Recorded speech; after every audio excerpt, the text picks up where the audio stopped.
Good morning, students. This is Saraswati KB, Assistant Professor, Government First Aid College, Tiptur.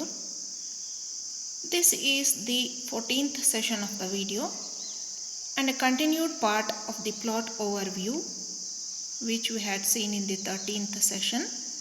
The remaining part of the drama will be discussed in this video.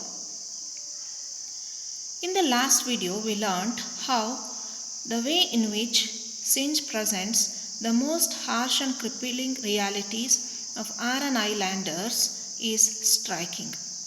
We were introduced to Maurya, and it is easy to determine that she has been through some tough times. With the loss of her husband, father-in-law, and 4 of her 6 sons, she will not at all thrilled with Bartley's decision to go and sell his horses at the Connemara fair.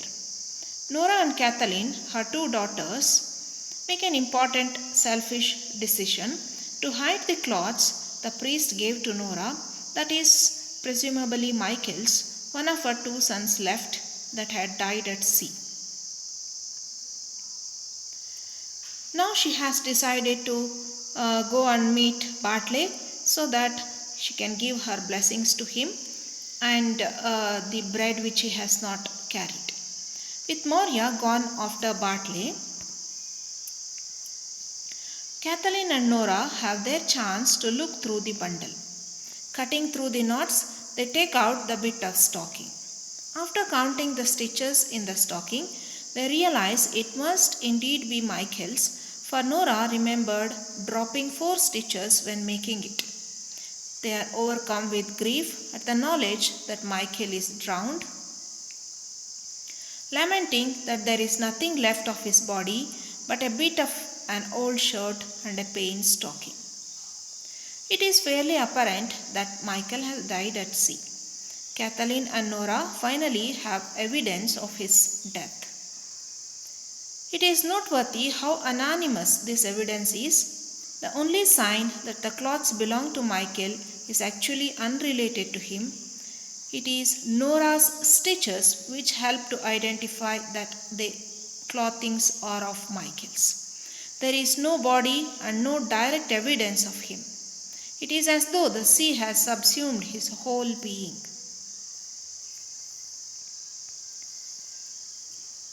Okay, this was the portrait of Maurya, the first actor who acted in the first production of Riders to the Sea. This was how she appeared. You can see the pathos on her face. The sad old widow who has lost her sons to the sea. Now it is apparent that Michael is dead at the sea, and Kathleen hears Maurya coming back up the path and decides that they will not tell her about the proof of Michael's death until Bartley returns from OH. The girls busy themselves and Maurya comes in slowly, still carrying the bread. She has not given the bread to Bartley, and Kathleen questions her about what has happened as she begins to wail in grief. She is crying, she is weak, and she is fearful. Maurya reveals that she has seen Michael. Kathleen softly contradicts her, telling her that his body is after being found in the far north and he has got a clean burial by the grace of God. Maurya's fragility is evident in Kathleen's need to protect Maurya from the certainty of Michael's death until Bartley comes home safely. Once Maurya reveals her vision, Kathleen frames Michael's death as delicately and possibly as possible, telling her mother that God has given Michael a clean burial, rather than emphasizing that the sea has killed yet another of their men.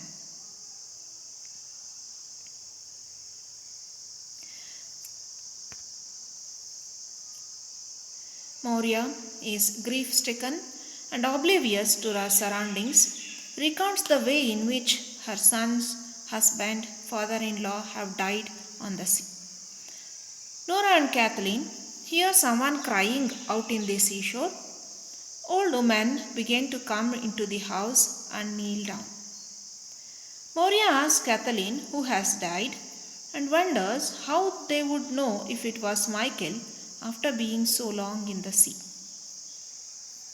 Kathleen declares that it is indeed Michael and shows her mother the cloths from the bundle.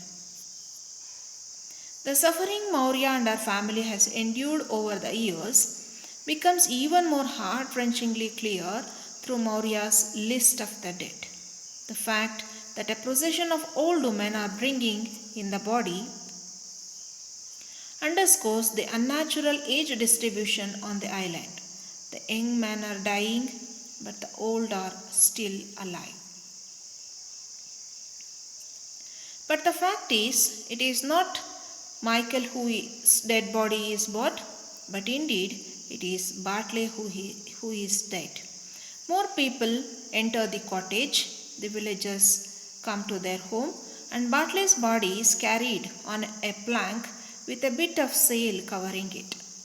One of the women tells Kathleen that Bartley's horse knocked him down into the sea.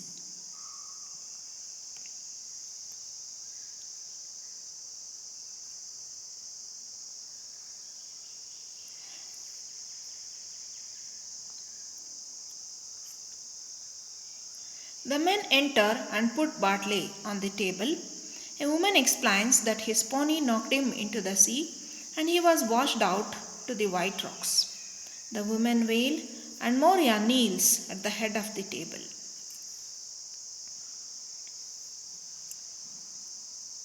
They are mourning over the death of Bartley. She raises her head and says that finally there is nothing else the sea can do to her. She need never pray or cry again when the winds blows, and she will not care even when other women wail.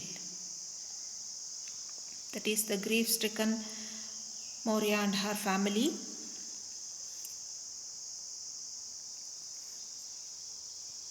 Moria's vision of Bartley's death has come to pass, suggesting that the sea is indeed more powerful than God.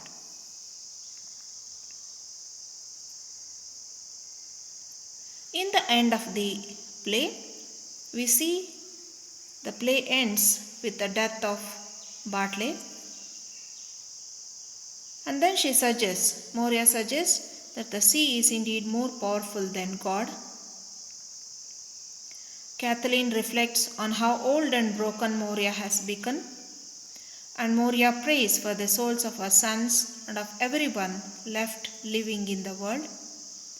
Moria then declares that it is everyone's fate to die in the end and that we must be satisfied. The play ends with a stoic note wherein everybody has accepted the death and Moria is dealt with an even worse truth that her only son left has died when his pony kicked him off and the tide of the sea took him away. The untimely death of Bartley, coupled with the discovery of Michael's death, would be enough to send anyone crazy. Ultimately, after all the trials and tribulations, Moria sends off her only sons, left with the remark that no man at all can be living forever. This was truly one of Synge's best works as he introduces such a rich plot with such little writing.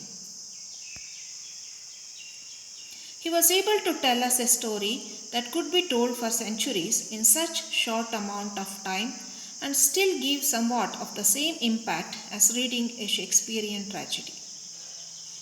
His inspiration for this is truly remarkable as well, considering this same source of inspiration made him create possibly his best work, The Playboy of the Western World.